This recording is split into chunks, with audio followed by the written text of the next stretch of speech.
오늘 우리의 눈물을 씻어주실 어린 양이라는 제목으로 함께 나눠보겠습니다. 요한복음이 아니라 요한계시록은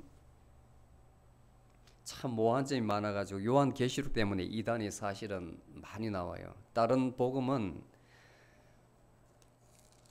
또는 다른 신약에 나오는 서신서는 어떻게 변조할 것이 별로 없어요. 뭐 사람을 구원하는 방법이 있어가지고 뭐 칭의론, 어렵다함을 하늘에서 선포한다 이런 개념상의 차이는 있지만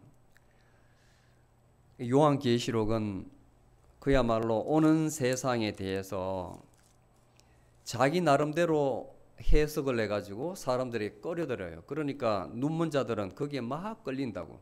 세상이 당장 내일 종말이 올 것이다 하고 이야기를 하니 거기에 끌려가지고 특히 심한 사람들이 이 세상 살기가 너무 고달픈 사람, 이데올로기도 그렇잖아요. 아무리 열심히 노력해도 살기 힘든 사람이 있다고요. 이 자본주의 사회에서는 뭘 해도 그 사람이 능력이 없어서 그런지 뭐 환경이 그런지 모르지만 뭘 해도 안 되는 사람이 있잖아요.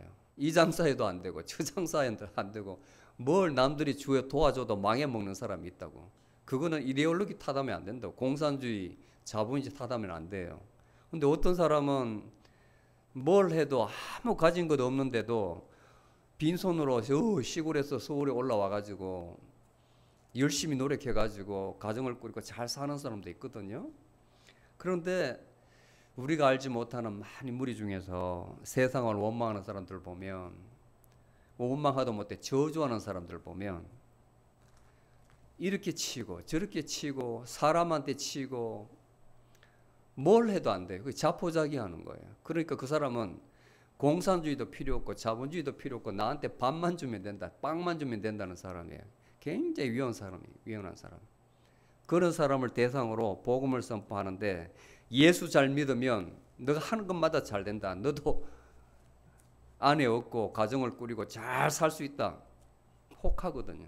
그리고 교회에서 계속 이제 밥도 주고 줄이는데 밥도 주고, 그리고 요한계시록에 나와 있는 대로 어떻게 하면 네가 구원자의 반열에 들어가서 나중에 저 다시는 눈물도 없는 곳에, 고통이 없는 곳에 하나님께서 너 눈물을 닦아준다.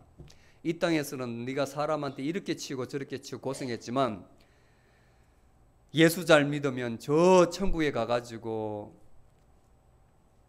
정말 고통이 없는 곳에서 살 것이다 하면 혹하겠어요? 혹하지 않겠어요? 여러분들 정상적인 생각으로는 어떻게 저렇게 하는데 믿나 하지만 지금 이 시간에도 되고 있는 성경대로 이야기한다면 요한계시록에 나온 신천지라고 있잖아요. 그럼 많은 사람들이 믿습니다.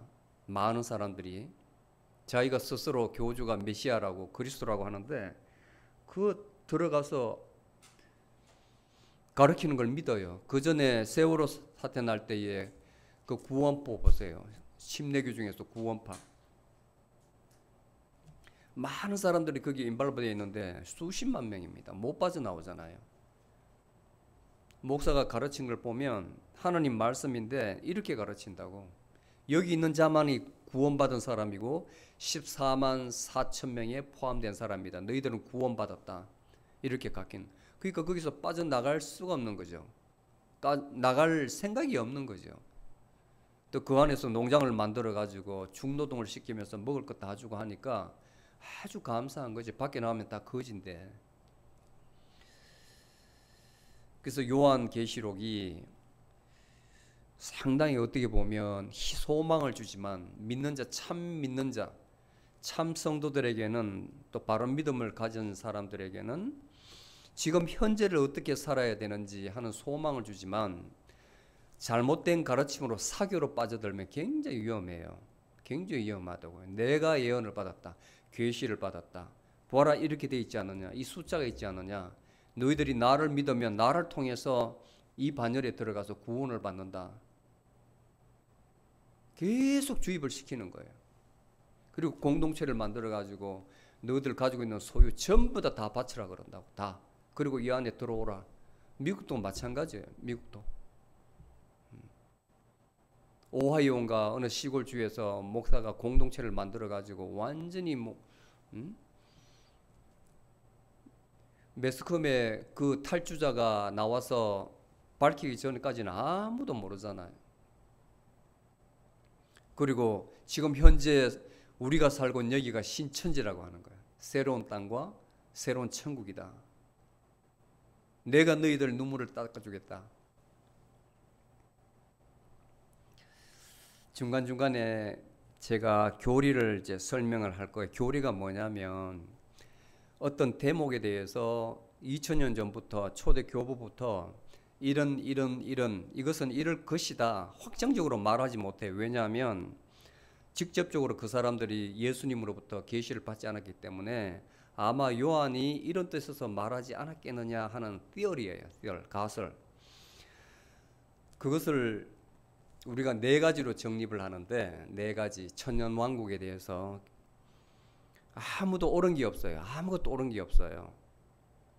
전천년설, 세대주의 전천, 여러분들은 뭐 아실 필요가 없습니다. 사실은 그냥 있다는 것만 알고 오늘 이제 말씀과 관계돼서 알아야 되기 때문에 쭉 21장까지 이어지기 때문에 제가 설명을 간단히 드리면,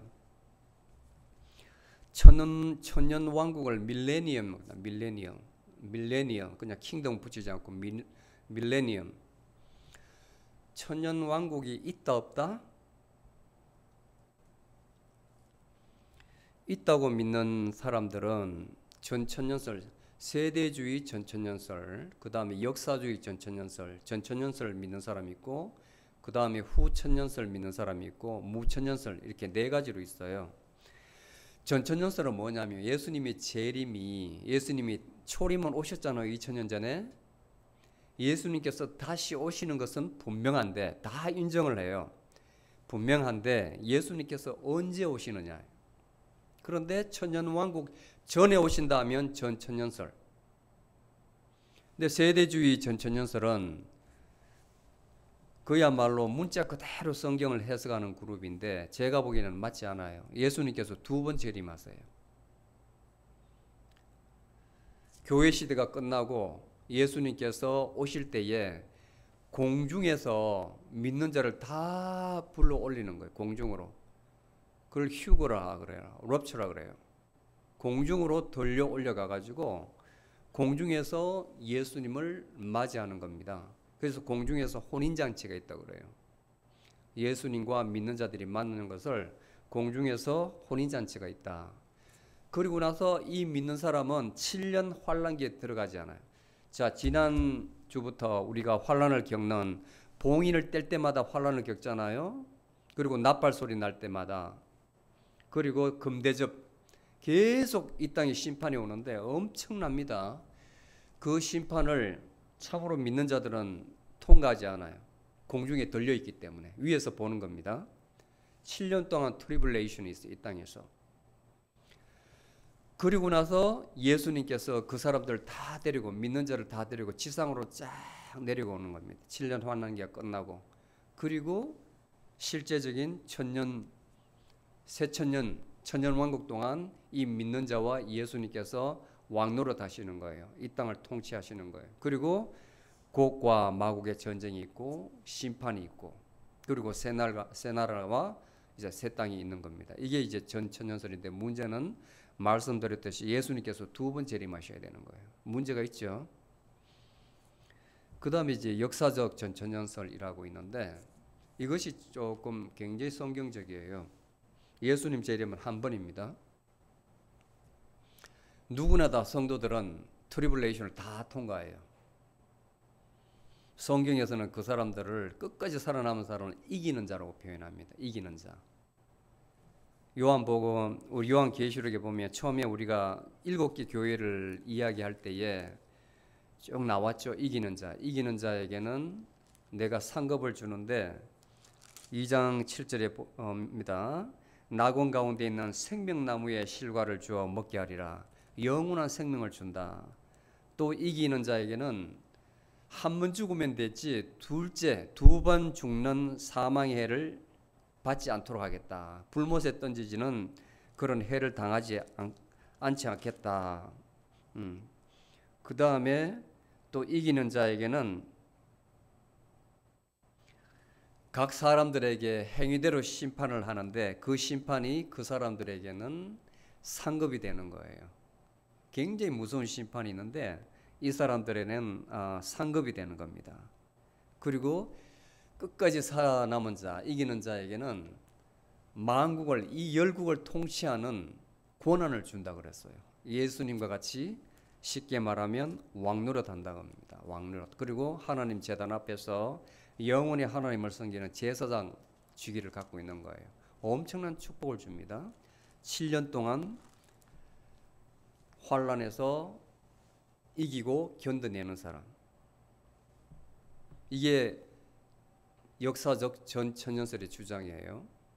그리고 이제 예수님과 천년 동안 이 땅을 통치하고 나머지 뒷부분은 세대주의 천년설하고 똑같아요. 그리고 세 번째 후천년설을 믿는 사람이 있는데 이 사람은 천년왕국 후에 예수님께서 천년왕국 후에 예수님께서 오시는 거예요. 왜 그러냐?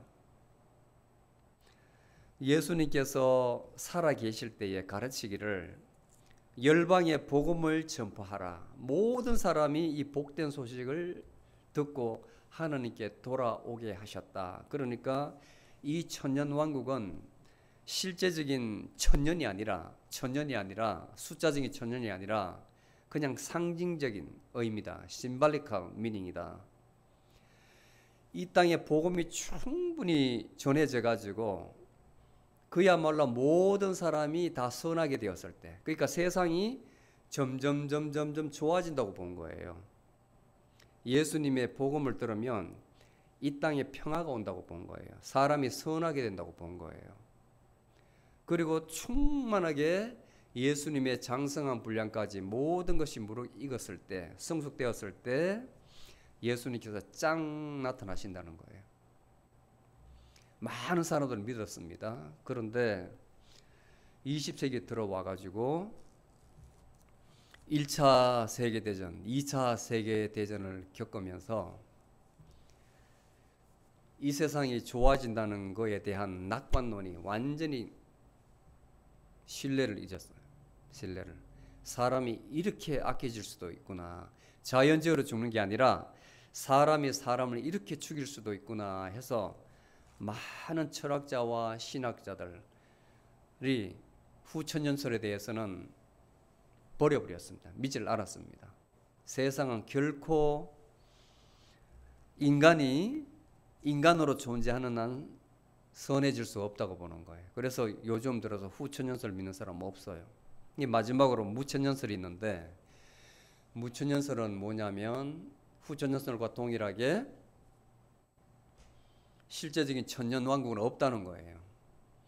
예수님이 오셔서 초림 때부터 다음에 오실 때까지가 실제적인 상징적인 천년왕국이라고 보는 거예요. 그래서 지금 성도들, 예수 그리스도 믿는다는 성도들은 그야말로 예수님께서 가르친 또는 그 사도들이 가르친 그 복음대로 이 세상 현재를 잘 살아야 된다는 거예요.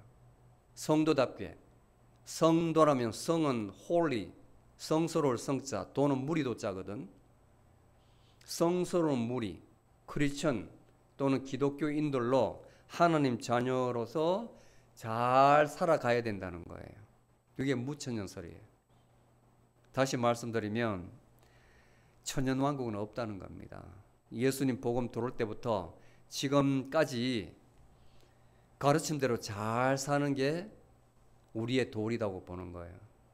실제로 그 예전에 어거스틴이라는 사람, 그리고 종교개혁 시대에 마틴 루터라는 사람, 그 다음에 존 켈빈이라는 사람, 그 후에 개혁자들이 다 이걸 믿어요. 현재를 잘 살아야 된다는 거예요. 현재를. 자, 이게 어떤 것이 옳은 것인지는 몰라요. 왜냐하면 계시록이 워낙 왔다 갔다 합니다. 왔다 갔다 해요. 분명하게 환상을 본 거니까 여러분들 다 꿈꾸셨죠? 오늘 뭔 꿈 꿨어요? 무슨 꿈 꾸셨어요? 기억이 안 나요. 꿈이 꾸었는데 기억이 안 나신다. 그야말로 요한이 환상을 본 거예요. 꿈을 꾼 거예요. 근데 꿈은 하나님께서 그 성스러운 자에게 주실 때는 미래에 일어날 조짐을 주는 거예요. 확실해요.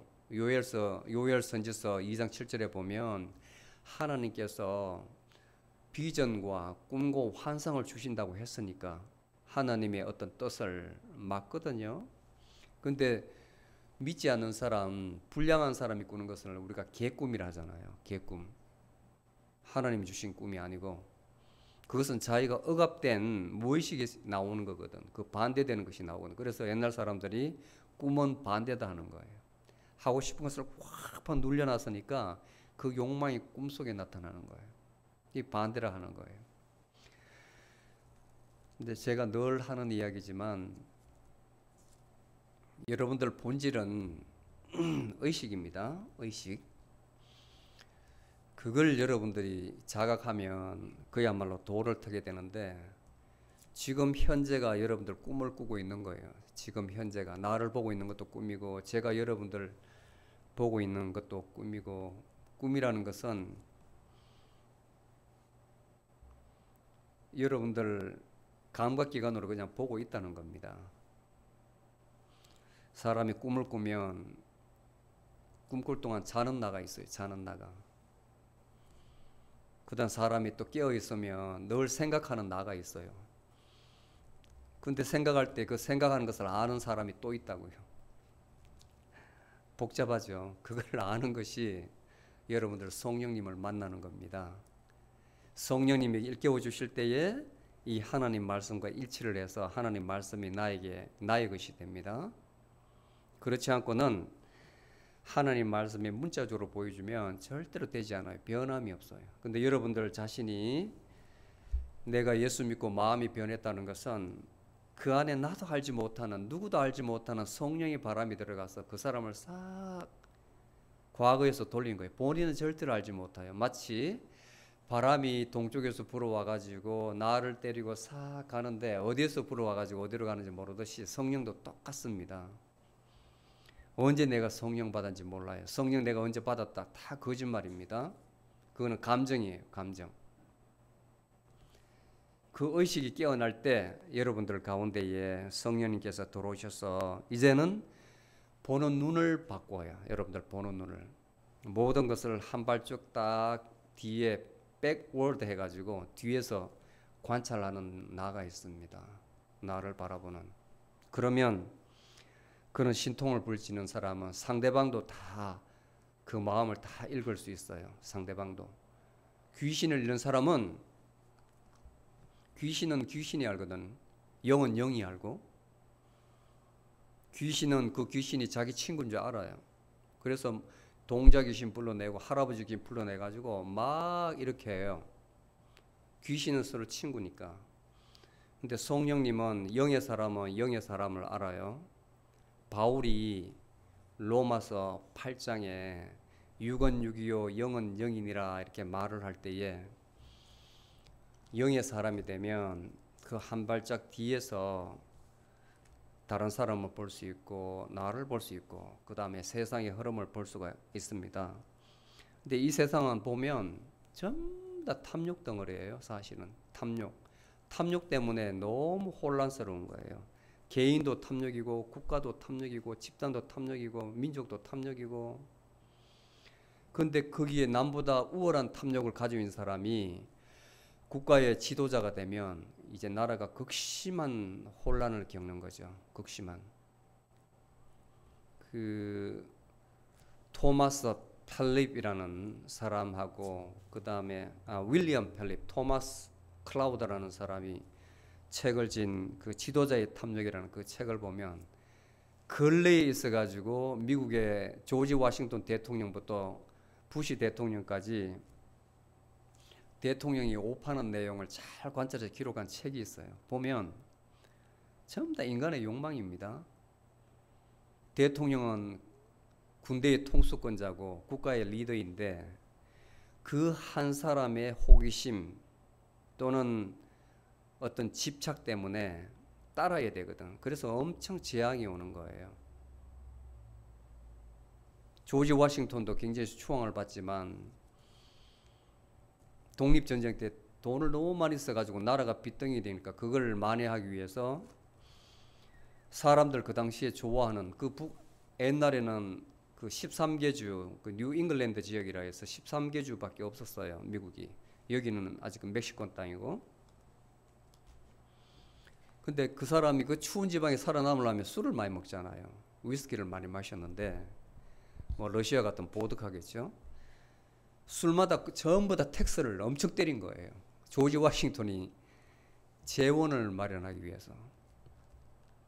사람들 제일 좋아하는 그 텍스를 그렇게 때리니까 가만히 있을 사람이 어디 있어요. 딱 폭동이 일어나가 3년 동안 나라에 엉망진창이 되었잖아요.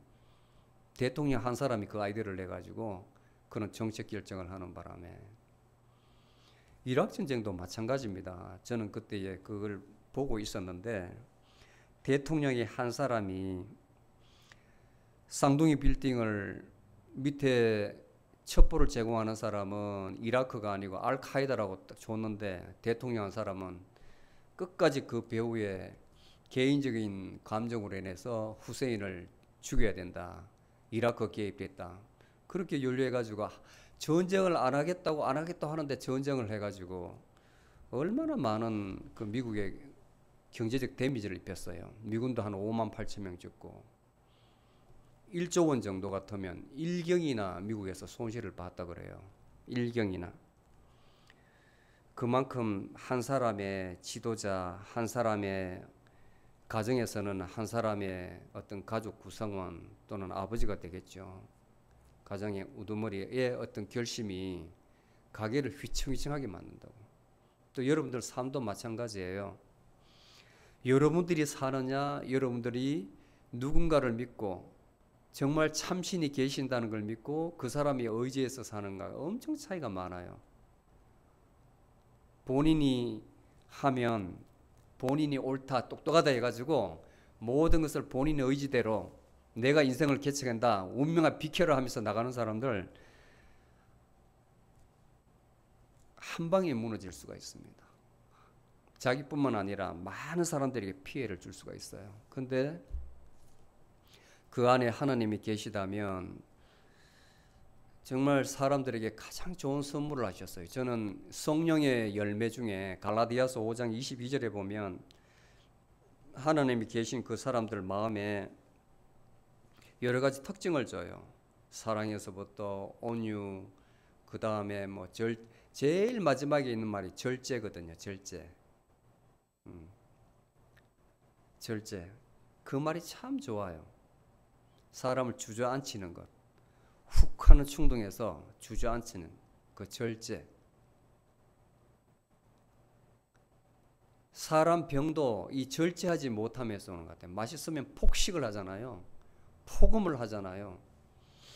본인은 감정적으로 하지만 내 몸은 그때 어떻게 됩니까? 그게 계속 반복이 되면 자기 몸을 죽이는 거 아니겠습니까?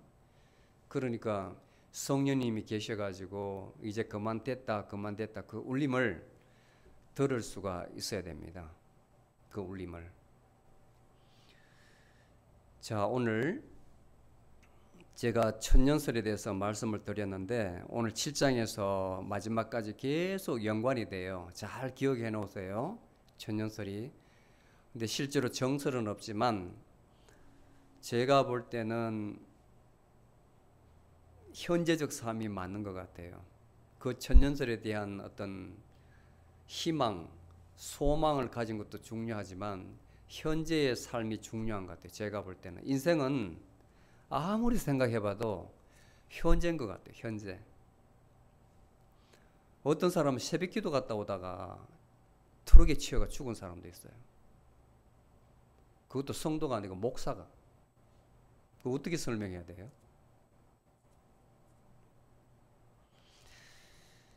인생은 한순간이에요. 인생은 숨 쉬는 거다. 숨 쉬면 살아있고 숨 안 쉬면 죽은 거예요. 자다가 내일 아침에 죽었다면 그 사람 숨 안 쉬고 있는 겁니다. 제가 볼 때는 무천년설, 천년, 실제적인 숫자적인 천년이 있다기보다는 예수님 가르침을 믿고 그 다음에 새 나라와 새 땅이 올 것이라는 건 분명하니까, 예수님께서 다시 오신다는 것은 분명하니까 현재 삶을 잘 살아내는 것이 맞다. 저는 그렇게 결론 내고 있어요.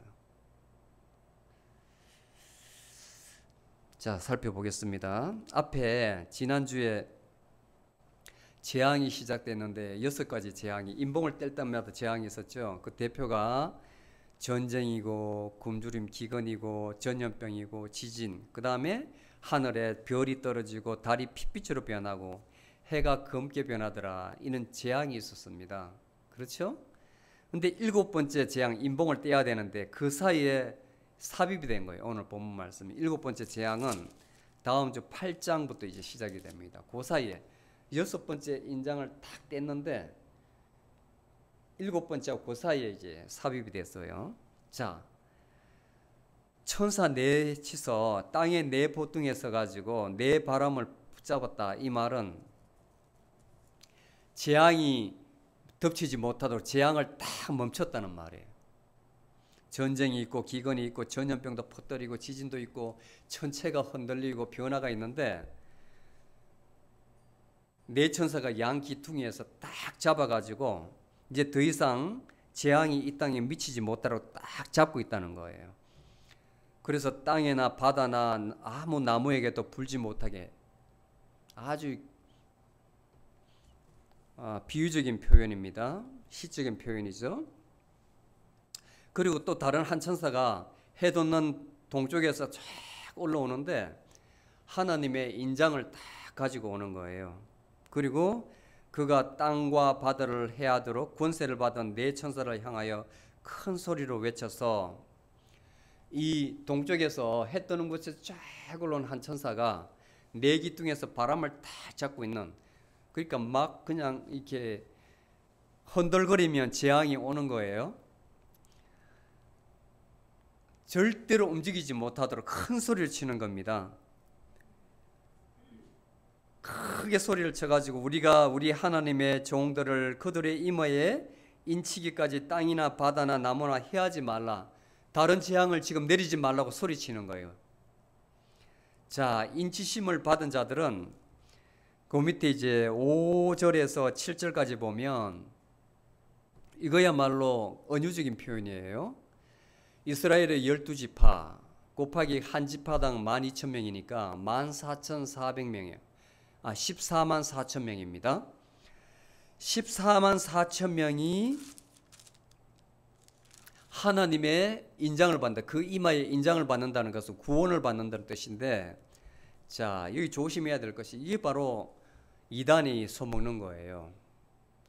지금 한국의 신천지에서 이 14만 4천 명이 자기들 무리라는 거예요. 그 성도 수가 14만 4천 명인데 이 사람들은 온몸을 다해서 다 코로나 때 집회하지 말라는데도 자기들이 집회해가지고 옮기고, 그 본거지에서 코로나가 퍼져가지고 중국으로 나가니까 무사람들에게 문매를 맞았잖아요.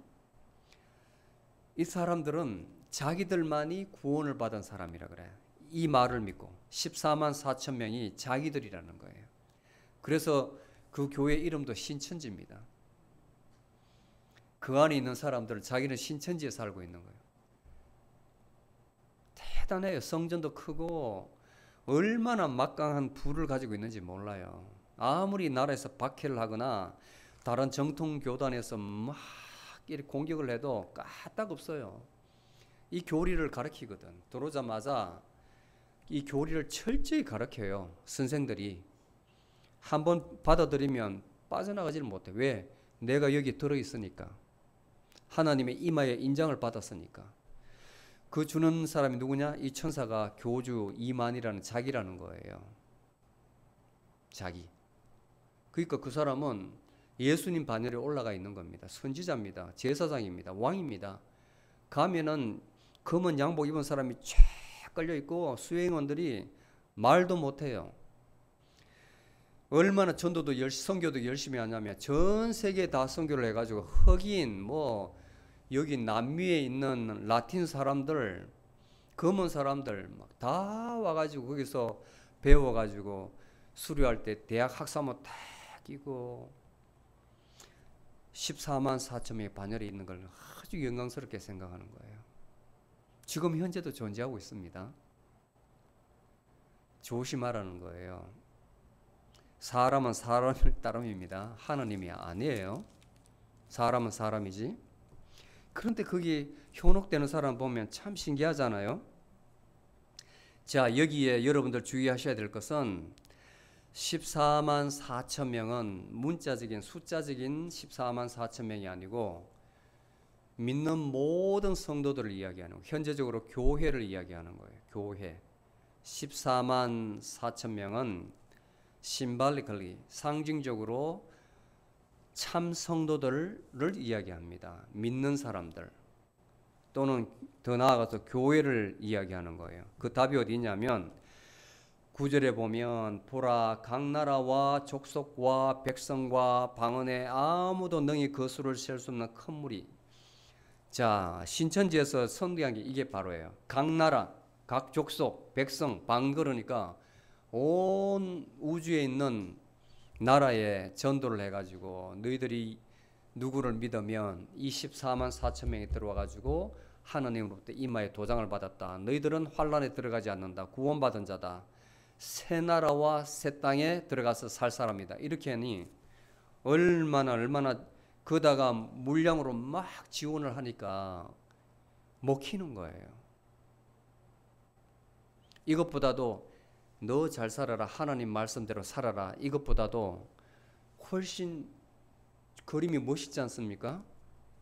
당장 나에게 구원을 주는데 그리고 막 물질적으로 지원을 해주고 어떤 사람이 여러분들 생각해 보세요. 한 반이 있는데 학교 다닐 때 선생님이 누구를 특히 편애해가지고 이 그룹에 딱 이렇게 해서 공부 잘하는 사람끼리 딱 해서 그 사람들을 특별히 이렇게 해줘요. 나머지는 야, 다 집에 가. 그러면 여기에 선발된 사람이 특권의식을 가지겠어요? 안 가지겠어요? 선생님한테 인정을 받고 자기는 아, 나도 이제 잘하는 사람이구나. 우쭐하단 말입니다. 같은 거예요. 70억 명 중에서 내가 14만 4천 명에 들었다고 이야기해 주니 거기에 혹하지 않을 사람이 어디 있습니까? 거기에 의사도 있고 변호사, 판사도 있고 배웠다는 사람 다 있어요. 배웠다는 사람이. 교세가 빵빵하다고요. 아무리 탄압해도 줄질 않아요. 아주 그 얼굴에 행복함이 있어. 다 구원받았다. 나는 당신들하고 틀려.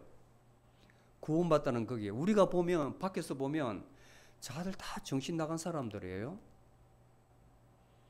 교주가 지나가면 아버지라 그러고 막 난리거든요.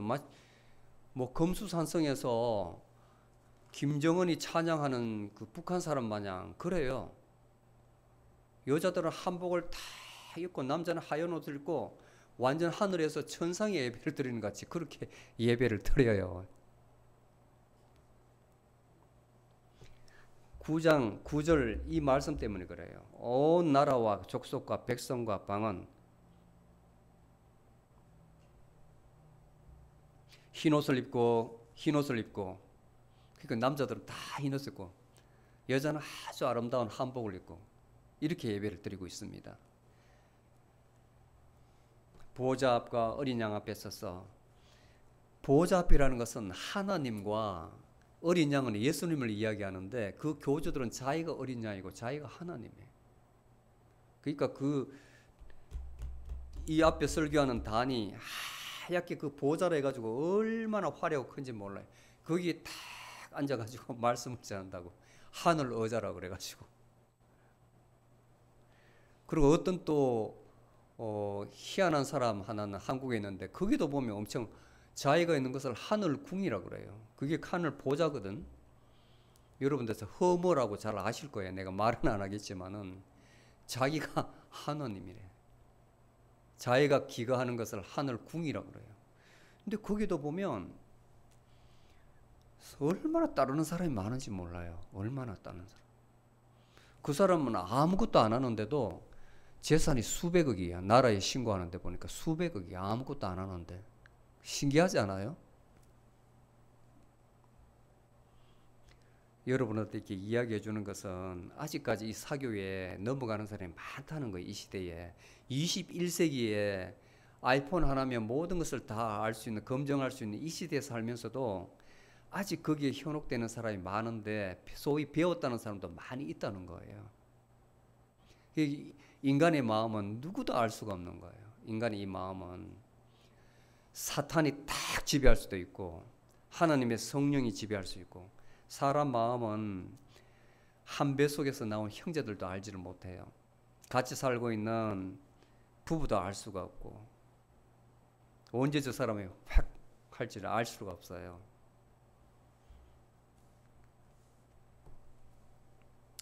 10절에 보면 큰 소리를 외쳐 구원이 보좌에 앉으신 우리 하나님과 어린 양의 있도다. 자, 여기에 제가 숫자는 문자적이라고 이야기했습니다. 많은 믿는 사람, 성도들은 그 구원이 어디서 오냐면 하늘 보좌에 계신 영적인 하나님과 그 우편에 계신 하나님의 어린 양 예수 그리스도로부터 구원이 온다. 이렇게 핵심 구절입니다. 모든 구원은 사교에서 이야기하는 그 교주가 아니라 또는 허누누가 아니라 오로지 하나님과 어린 양의 있도다. 아멘. 그러니까 그 주위에 섰던 보좌 주위에, 이 보좌 하나님 보좌 주위에 섰던 모든 천사들, 거기에는 24 장로와 네 생물이 뚝 둘러싸여 있는데 그 주위에 많은 천사들이 호위하고 있습니다. 그 천사들이 땅바닥에 얼굴을 대고 하나님께 경배하면서 뭐라고 이야기하냐면 아멘 그러합니다. 구원이 하나님과 어린 양에 있다 그러니까 아멘 그러합니다. 진실입니다. 찬송과 영광과 지혜와 감사와 존귀와 권세와 능력을 우리 하나님께 세세 묵도록 돌릴지어다. 하나님의 전능하심을 찬양하는 거예요. 그리고 장로 중에 24 장로 중에 한 명이 이 흰옷 입은 자들이 누구며 또 어디서 왔느냐 이렇게 물어요. 큰 답이 옵니다. 14절에 보면 이 무리들이 사교에서 가르치는 14만 4천 명, 자기들 세력이 아니라 큰 환난에서 이겨낸 자. 자, 7년간의 큰 환난, Great Tribulation이라고 그래요. 그 환난에서 이겨낸 자, 믿음을 저버리지 않고 살아남은 자, 이 사람들이 흰옷 입은 자들인데 쉽게 말하면 승리한 자 또는 믿음 있는 자, 굳세 믿음을 견지한 자, 배교하지 않은 자.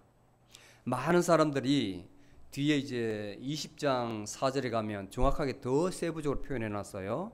그 믿음 때문에 승복하지 않고 예수 그리스도의 증거를 위해서 목배임을 당한 자, 또는 우상 숭배하지 않은 자, 또는 짐승표를 받지 않은 이 세 그룹. 이 사람이 바로 이른 자, 큰 환난에서 견뎌낸 사람이에요. 실제로 로마 시대에 종교 탄압이 있을 때에 황제들에 의해서 많은 사람들이 배교했어요. 많은 사람들이. 왜냐하면 집에 들어와 가지고 예수 그리스도를 네가 저주하고 배교하면 살려준다. 그렇지 않으면 너 죽는다. 겁내는 사람은 실제로 배교를 했다고요. 그리고 그 황제 시대가 끝나가지고 이제 그 사람들을 용서해서 교회로 들을 것인가 큰 논쟁이 있었다고. 저 사람들은 한번 배교했기 때문에 또 환난이 오면 배교한다고 안 된다는 사람이 있고, 또 어떤 그룹은 한 번 더 세례를 줘가지고 세례 받으면 용서해 주자는 그룹이 있었어요. 그래서 교파가 또 쪼개졌어요. 순결한 자, 그렇지 않은 자, 거룩한 자, 그렇지 않은 자 나눠져 가지고 카타리라 그래, 카타리. 그런데 이 큰 환난에서 견뎌낸 자, 이 사람들이 바로 흰옷 입은 자들인데 예수님께서 구원해 주시되 끝까지 지켜주셨다는 거예요. 그 말은 그 마음에 영이 있기 때문에 두려워하는 영을 주지 않았다는 거예요. 자, 남자들이 있는데 우리 훈련 받을 때 보면 사격 훈련은 총소리가 엄청 크기 때문에 사람이면 누구나 처음 총을 쏘는 사람은 공포심을 가져요. 특히 신병들. 그래서 혼을 빼놓기 위해서, 그 두려워하는 혼을 빼놓기 위해서 사격 전에, 총을 쏘기 전에 엄청나게 몸의 기운을 다 빼놔요. 그 말은 기압을 준다는 거예요. 아주 비참할 정도로 그야말로 애니멀 트레이닝, 동물같이 대해가지고 기진맥진하고 만든 상태에서 총을 줘서 실탄을 주고 사격을 해요. 사선에 올라가면 그야말로 인정사정이 없어요. 왜냐하면 순간적으로 카타 해가지고 총을 사람에게 돌리면 대책이 없잖아요. 사살해야 되잖아요. 그러니까 완전히 혼을 빼놓은 상태에서 사격을 하거든요. 이해가세요? 내 의를 완전히 빼놓는다는 거예요. 내 의를. 자, 고난이 왔을 때, 환란이 왔을 때에, 예수 그리스도를 부인하라 했을 때에 내 의가 살아있으면 계산을 합니다. 계산을. 지금 이 순간에 어떤 게 유리할까? 살아서 편안히 살까? 와, 이거 내가 예수 그리스도를 부인하면 목배임을 당하는데 어떻게 할까? 순간적으로 사람이면 생각할 거 아니에요. 그때 악령이 들어가면 거부하는 거예요. 그런데 성령님이 끝까지 함께 하시면 그 마음에 두려움이 없잖아요. 그러면 예수 그리스도를 부인하지 않아요. 그건 사람의 힘으로 되지 않습니다. 그 원리를 알아야 돼요. 그 원리를. 잘 들으세요. 그 원리를 알아야 돼요. 사람의 힘으로는 계산하기 때문에, 분별하기 때문에 안 됩니다. 분별하는 그것이 사람이기 때문에. 그런데 성령님께서 하셔야 돼요. 이들은 상급을 받아가지고 하나님 보좌 앞에 앉아서 밤낮으로 하나님을 섬기고 함께 있는 거예요. 그 영이. 그러니까 그들에게 다가가는 축복은, 하나님이 주신 축복은 16절 17절입니다. 이 환난에서 견뎌내고 이기는 자는 다시는 줄이지도 아니하고 목마르지도 아니하고, 고통이 없다는 겁니다. 이 세상을 살아가는데 가장 두려움이 줄인 거예요. 지금은 너무 세상이 잘 살아가지고, 옛날 프랑스 혁명 때에 그 혁명자들을 노하게 했다는 것은, 분노하게 했다는 게 뭡니까? 마리 앙뚜아네트가 저 배부른 게 아니라 줄인 백성들을 보십시오. 먹을 것이 없어서 폭동이 일어났다 하니까 누가 지어낸 말이겠죠. 민중들을 부추기기 위해서. 뭐라 그렇겠어요? 화나게 했는 게?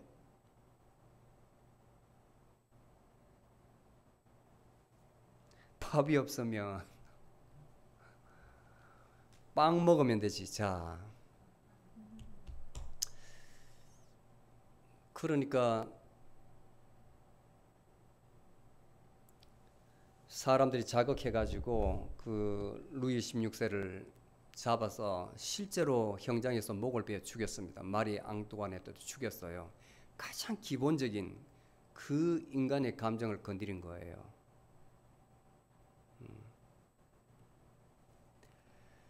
그리고 가장 무서운 것은, 제가 처음에 설명했잖아요. 줄인 사람들이에요. 이데올로기가 필요 없는 사람이에요. 이념이 필요 없다고요. 나한테 먹을 것을 주는 사람. 나는 이념이 필요 없다. 공산주의든 자본주의든 필요 없다. 나를 배불리 해주면 된다. 이게 뭐예요? 짐승이지. 여러분들 퍼피 키워봤잖아요. 강아지. 강아지 어떻게 훈련시키나요? 먹는 걸로 훈련시키잖아요. 먹는 거 주면 주인입니다. 강아지는. 먹는 거 주면 주인이라고요.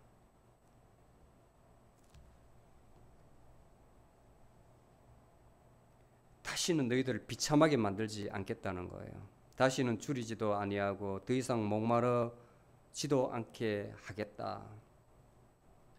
그 다음에 두 번째는, 이 환란에서 너희들이 이겨내면, 믿음을 저버리지 않으면 해나 또는 아무 뜨거운 기운에 상하지 아니하리니, 이 말은 어떠한 고문이나 여러분들에게 고통을 가하는 것도 여러분들을 상하지 않지 않겠다 하는 말이에요. 세 번째는, 어린 양께서 우리의 목자가 되사 생명수 샘으로 그들을 인도하시며, 생명수라는 것은 우리 안에 있는 성령을 이야기합니다.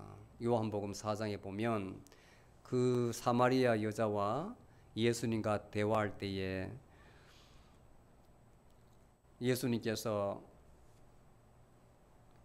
뭐라고 말씀하시냐면, 내가 주는 물을 마시며 영원히 목마르지 않을 것이다. 그러니까 그 여인이 이해를 못하고, 당신은 뚜레박도 없고 물은 샘은 저 깊은데 어떻게 물을 떠서 나에게 주겠습니까? 그러니까 나의 주는 물은 너희 뱃속에서 영생하는 생명이다 그랬어요. 영생으로 솟아나는 생명수라 그랬어요. 너희 뱃속에서 내가 주는 물은 영원히 목마르지 않는 너희들 뱃속에서 솟아나는 영생으로 솟아나는 샘물이라 그랬습니다. 성령이에요. 성령. 그게 생명이에요. 그것을 주겠다는 겁니다. 마지막으로 하나님이